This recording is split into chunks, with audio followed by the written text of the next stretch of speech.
Constitution is perfectly clear on this. It says that the President shall not be the Commander-in-Chief until such times as called into actual service by the Congress.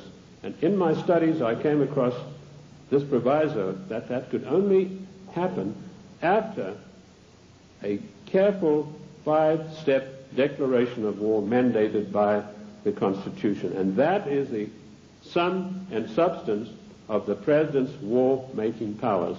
Unfortunately for us, during the time of the Civil War, Lincoln got the Congress to give him the power of habeas corpus, which is a privilege, by the way, not a right. And he was able to do things that were monstrous, which would never have been done. Why Clinton is telling everybody he's the Commander-in-Chief, it's not out of ignorance, as I pointed out to Colonel North in my facts. It's a deliberate, carefully crafted plan to get the people of the United States used to the idea that he is actually the Commander-in-Chief. And I tell you, he is not. The Constitution says he is not, and I can give you chapter and verse. Because should there a time come when he wants to take some drastic kind of action, he can then get Congress controlled by the Democrats, even a lame duck Congress, to give him the power of suspension of habeas corpus, and can say, as Commander-in-Chief of the United States Armed Forces, I hereby order XYZ to happen. It is a deadly danger, and we are fast asleep. I tried to alert Colonel North to exactly what's going on about the so-called Commander-in-Chief, and I only hope that he will put it to good use, because I do not have the same forum that he does. Anyway, socialism is a total failure. When it began to sink in England, they sent John Maynard Keynes, or Keynes. He said Keynes was a better word because it rhymed with brains, and this is the man who did in the economy of every Western country.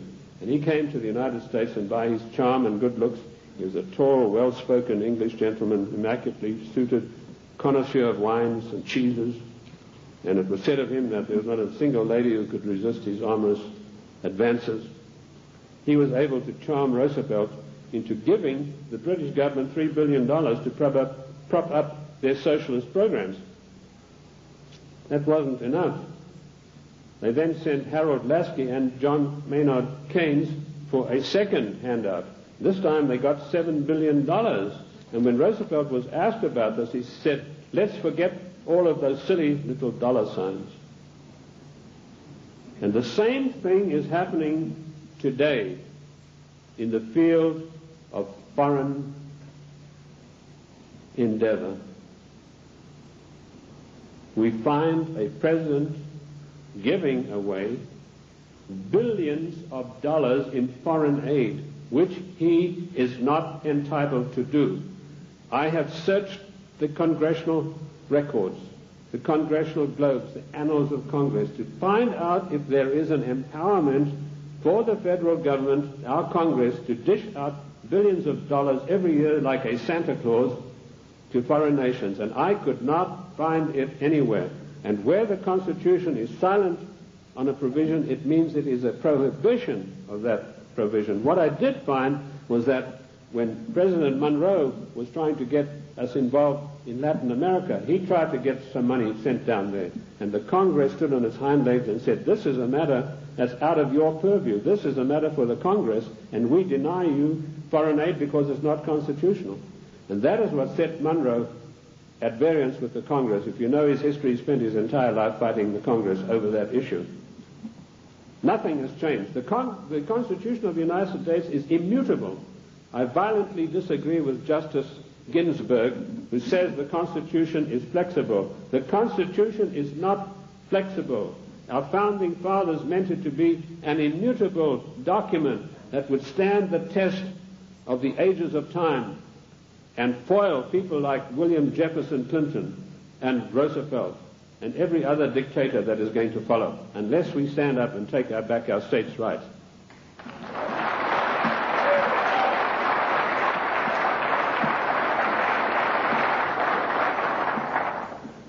What is the political future of the United States? I told you that we are being forced into a one-world government, new world order by the use of the word democracy, and by the use of the word global trade and free trade. There is no such thing as free trade. The United States made itself great by its own manufacturing abilities. We had our people fully employed. We had our people who could buy all the products that we made. We did not need global trade. If people wanted the privilege of selling on our markets, they had to pay customs tariffs. And did you know that up to 1913, all the money that it took to run the United States came from customs tariffs? We had no income tax. And in 1913, we had a surplus of $5 billion after all our bills were paid. Now comes Socialist Wilson, and the first thing he does, he calls for a joint session of Congress, and he said, we've got to stop this isolationist. Ladies and gentlemen, this word isolation is a smear word. It's intended to deceive you. We do not need global trade. We need full employment.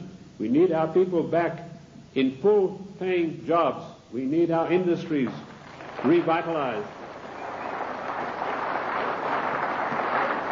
We have today 40 million unemployed Americans, and Alexander King has stated the policy of the Club of Rome, followed slavishly by William Jefferson Clinton. Americans can forget about full employment in the future forever. 40 million, those are the real figures. We have 25 million people underemployed, people with great skills who are acting as doormen in hotels, flipping hamburgers, for God's sake. These people, and they talk, Mr. whatever his name is, Reich or whatever it is, he says, oh, the Clinton administration has created 2 million new jobs. Well, I don't like to pick on his size, but I think it's gone to his head, if you get the drift of my meaning. There's no 2 million jobs of any magnitude being created. He's talking about makeshift jobs. We have the biggest underpaid, underemployment class in the world today, and we have the middle class totally destroyed by the socialist administration, and Clinton is hand in glove with him and going along with him as fast as he can go. We have become the dumping ground for the world's products, and that has put our people out of jobs, reduced our standard of living, the object of the exercise being that one day we shall be no better than a third world country as far as our standard of living. Take the shoe industry. In 1950, only 4% of shoes sold in America were imported shoes. Every president that came along knocked down the tariffs against shoes, imported shoes. Today you have China, Taiwan, Malaysia. 84% of shoes sold in America come from those countries, which means a total unemployment in the shoe industry of this country of over 250,000 people. Isn't that a scandal and a disgrace? That we open our doors and allow these people who we subsidize with foreign aid to come back and dump their products and put our people out of work. In future, historians are going to say, this was the maddest nation on earth to allow this insidious war to be waged against them. And that's what it is, ladies and gentlemen. This is a war to the death for the United States of America. The only thing that is making it unrecognizable as a war, there are no big drums being beaten, there are no flags waving, but we are being insidiously destroyed in a trade war. And GATT is a coup de grace to kill off the American middle class for once and for all. And while in passing to GATT, did you know that one of the provisions, I've read the 26,000 pages of this GATT document, and I want to tell you, I don't believe a single one of our senators or our members of the House have read this document. One of the provisions that I found out is at birth, once GATT is in control, every child born in the United States will have to have an IRS number.